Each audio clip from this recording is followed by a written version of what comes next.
Hello students, now we are with the moments, the supplementary reader for 9th standard.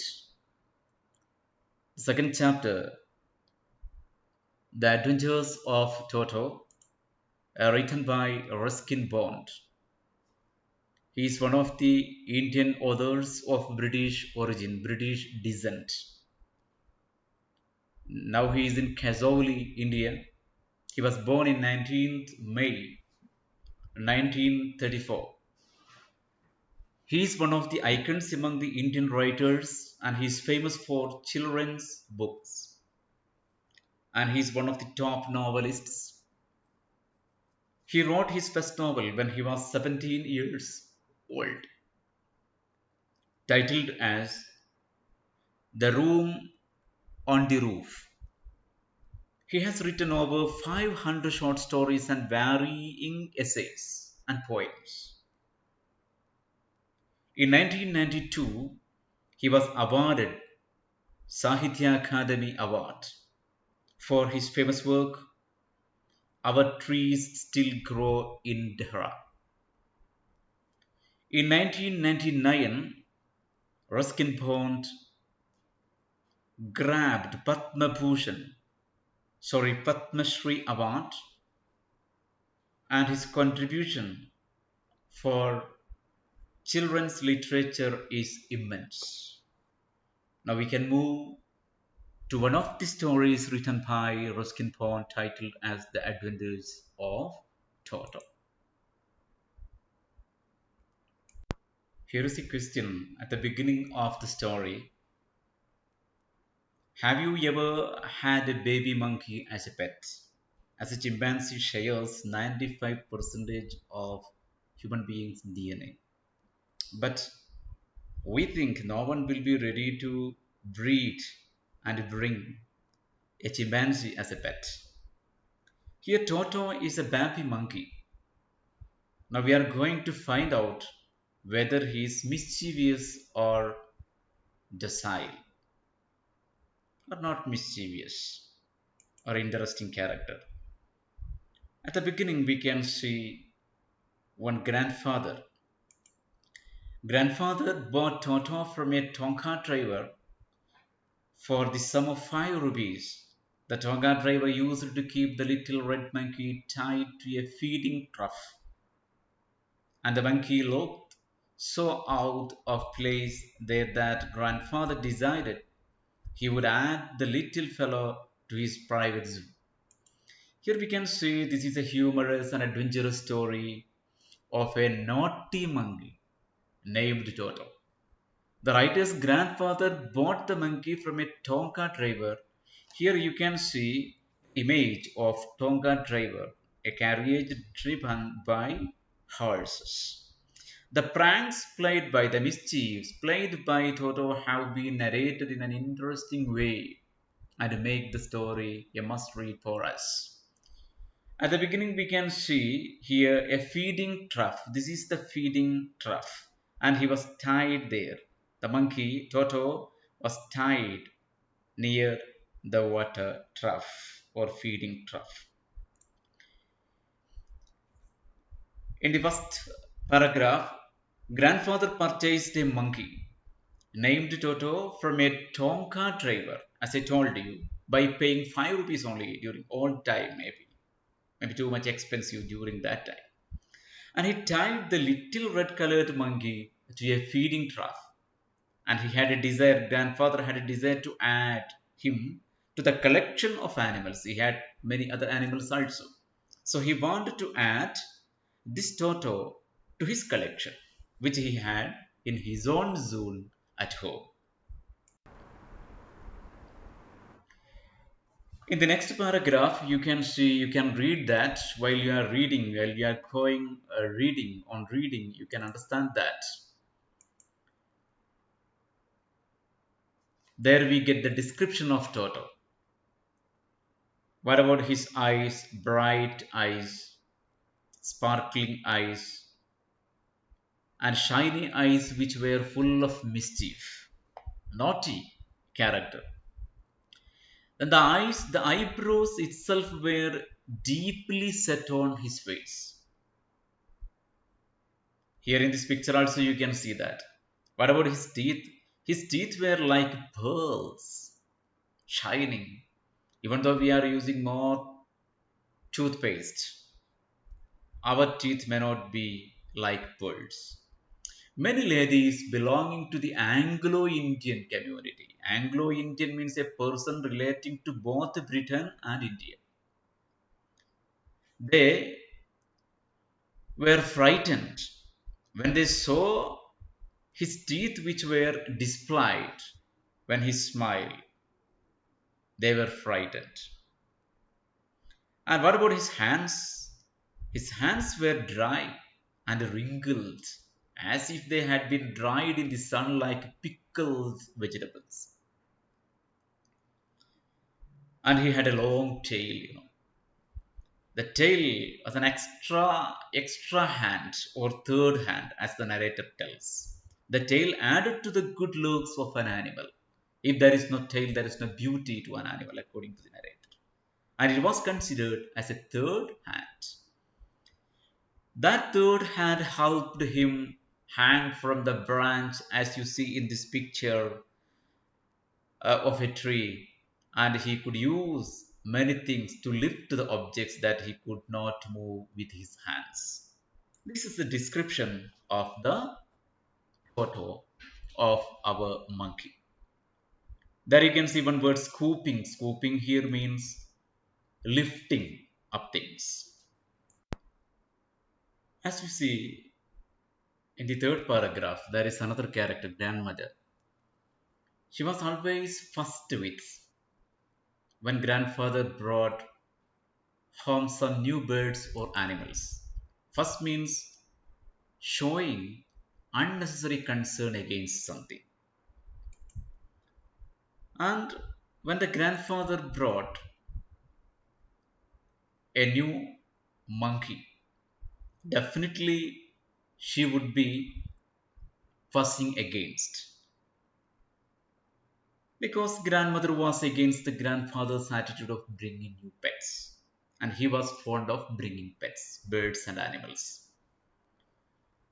So the narrator and his grandfather wanted to conceal this fact from her until she was in a good mood.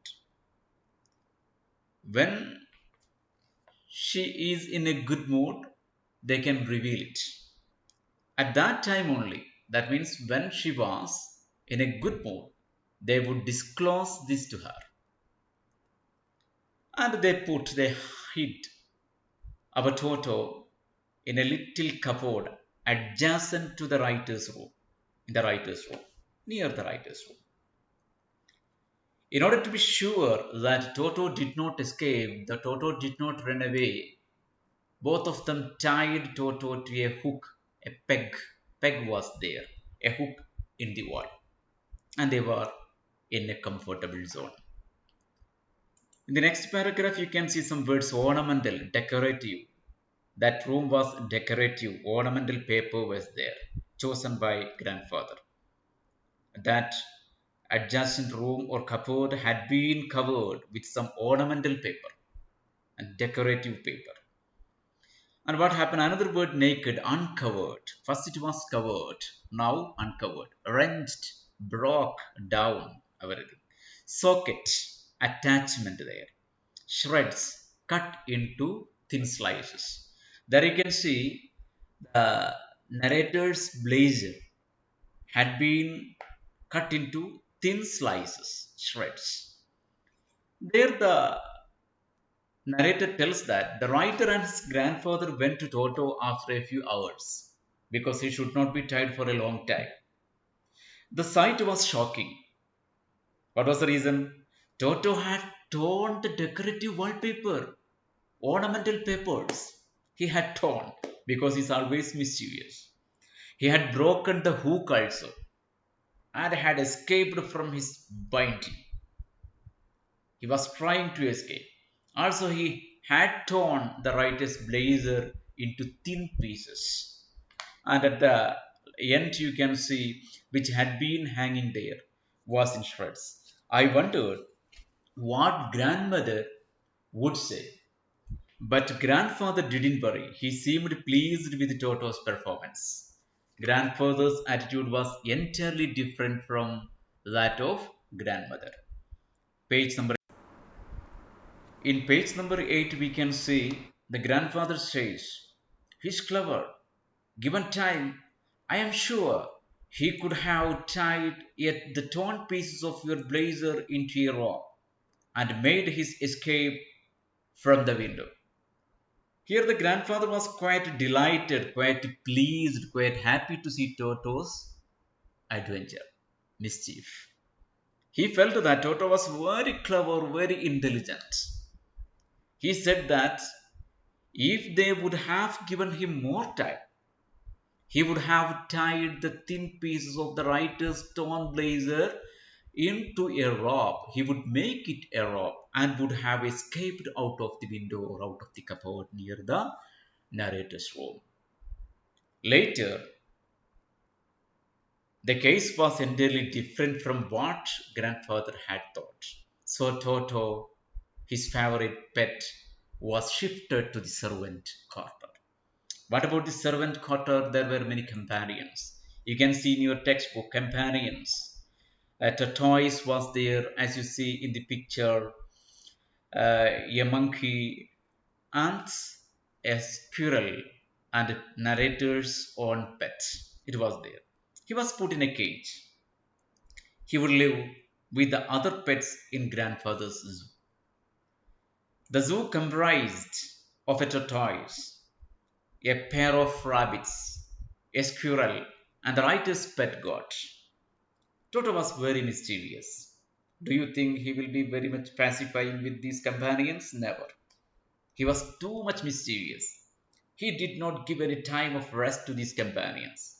He did not let the animals sleep at night even. And the writer's grandfather had to leave for Saharanpur the next day. He had to get his pension. Then he decided to take Toto along with him, as he was unmanageable. No one in narrator's house could manage our Toto. That's why he took Toto along with him. At this time, the narrator was too much disappointed. There you can see in page number 8, unfortunately, I could not accompany grandfather on that trip. But later, grandfather narrated what happened. The writer was very much disappointed as he could not accompany his grandfather and Toto on the trip. It would be very interesting. His grandfather narrated these incidents or happenings of the trip to him later. They were in a company, they were companions. He had got a special bag for Toto. There you can see one particular bag, a big black canvas kit bag. It is there in the textbook. That was his abode. Abode means home, new home. He was disconnected from the cupboard or the window where he was tied, and he was put in a material called canvas. It was too much strong, a strong material canvas. He placed some dry grass at the bottom of the bag. Otherwise, there would be a chance to jump out. On the trip, the bag would be Toto's home, as he would live in it. The bag had a zipper also on top of it. The writer's grandfather ensured that when the bag was closed, Toto would not be able to escape out of it. With all precautions, he carried Toto along with him. Neither could Toto come out of the opening as it was closed with a zipper, nor could it bite the strong canvas material in order to run away. He could not escape. Still, he proved that he was living, that Toto made unsuccessful attempts to come out of the bag. Due to his attempts, many times the bag would roll when he put floor, on the floor, and it would certainly jump in the air. This made an interesting sight to the onlookers. These movements were noticed by the people on the railway platform. and made them curious to know what was inside the bag. What was inside the bag? It was moving and it was moving this way. And it was a matter of fun. At the same time, it was a matter of curiosity and curious crowd of onlookers on the Dehradun railway platform. Our Toto remained in the bag as far as Saharanpur. But while grandfather was producing his ticket at the railway turnstile, here you can see one picture turnstile. That means a mechanical gate consisting of revolving horizontal arms. This is it, revolving horizontal arms fixed to a vertical post, allowing only one person at a time to pass through. That is called turnstile. And Toto remained secured, safe in grandfather's bag till Saharanpur. At the Saharanpur railway station, what happened? The writer's grandfather was taking out his ticket to cross the turnstile. At that time, luckily or unluckily, fortunately or unfortunately, Toto peeped out of the bag and smiled at the ticket collector. And it was an annoyance, a disturbance. That means to anger someone. The ticket collector was astonished, wondered. He was taken aback to see a monkey in grandfather's bag. He wanted fee as if he thought that it was a dog. He recovered quickly and asked grandfather to pay the ticket money for traveling with a dog. The ticket collector mistook Toto as a dog. Then grandfather showed what was there in the bag. It was not a dog, but it was a monkey. And he showed that. But the ticket collector was surprised to see a monkey inside the bag. When the ticket collector asked, "Sir, you will have to pay for it accordingly," it was in vain. That means an unsuccessful attempt. Our grandfather made an unsuccessful attempt. This is not going to succeed. There you can see another word, quadrupt. Quadrupt. An animal which has 4 feet. Fare, ticket price. To get his own back, it is an idiom to take revenge. Here the narrator talks about his grandfather. Grandfather was unsuccessful in explaining to the ticket collector that Toto that was in his own bag was a monkey and not a dog. But he could not understand it. He could not convince. Ticket collector insisted that Toto was not even an animal with 4 feet. Sorry, grandfather insisted, repeatedly told the ticket collector that Toto was not even an animal with 4 feet. That is quadrupt. Later he said that the ticket collector was firm. He was adamant that Toto fell in the category of dogs. Grandfather had to pay 3 rupees for Toto's ticket. In order to take a revenge, you can see one phrase there, idiom there, to get his own back. Grandfather was disappointed much. And in order to take revenge from the ticket collector, he took out his pet tortoise from his pocket. And he asked if he was supposed to buy a ticket for this also for it too. That is there in page number 8 last. The ticket collector looked closely at the tortoise, prodded it with his forefinger, touched it, gave grandfather a pleased and triumphant look and said, "No charge, no charge, it is not a dog." That was the comment by the ticket collector. After that episode, we could see that grandfather was very much annoyed or disturbed. He was not at all pleased with the performance given by the ticket collector. He took a close look at the tortoise and pushed it slightly and announced that grandfather, he was not required to buy a ticket for it. After this incident, when Toto was finally, he was taken to his own home and grandmother that time was ready to accept Toto. He was given a comfortable home in the stable. Stable means a building set apart and adapted for keeping horses. When he had for a companion the family donkey Nana, there was another companion he got. But as you know, Toto was not at all ready to cooperate with Nana. On Toto's first night, what happened in the stable, grandfather paid him a visit to see if he was comfortable or not. To his surprise, he found Nana without apparent cause pulling at her halter. Halter means a strap or loop placed around the head of a horse or other animal, used for leading or tethering, not fall in the category of a dog.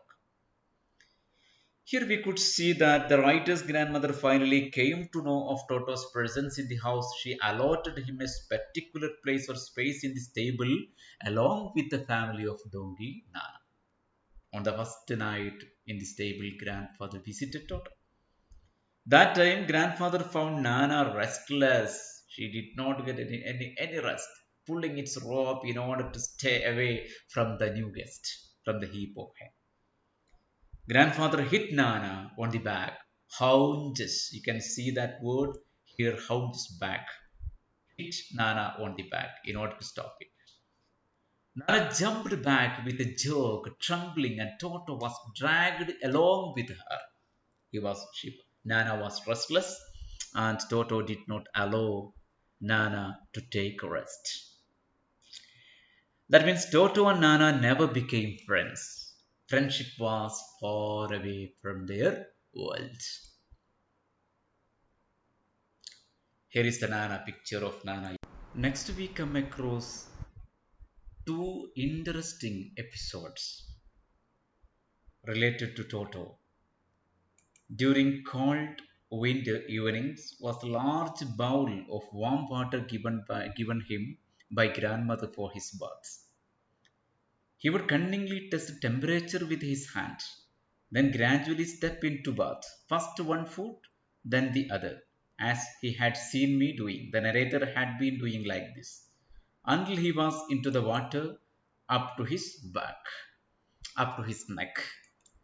There, once comfortable, he could take the soap in his hands or feet. Then what happened? The winter season, Toto enjoyed having a warm bath. He would pretend to be selfish and before starting his bath, he would check the temperature.